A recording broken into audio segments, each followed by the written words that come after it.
এটা হচ্ছে একদম রয়্যাল স্টাইলে সাবু মাখা।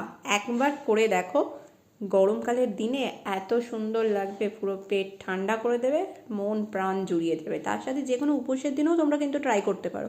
তার জন্য আগের দিন রাতে ছোটো দানার সাবু ভালো করে ভিজিয়ে রাখবে। তারপর নারকোল কুড়ো, মিষ্টি দই, সন্দেশ, ছোটো ছোটো করে টুকরো টুকরো করে কাটা কলা, আপেল আর খেজুর ভালো করে মেশাবে।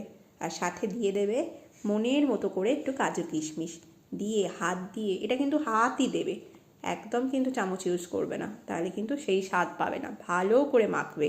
মাখতে মাখতে যদি দেখো খুব শক্ত হয়ে গেছে, ওপর থেকে একটু দেবে সুন্দর করে ডাবের জল। আহা, এর যে কী স্বাদ বলে বোঝাতেই পারবো না। এরপর কিছুক্ষণ তোমরা ফ্রিজেও রাখতে পারো, আর নইলে সাথে সাথেই খেতে পারো। একবার খেয়ে দেখো, মন প্রাণ জুড়িয়ে যাবে, কথা দিচ্ছি।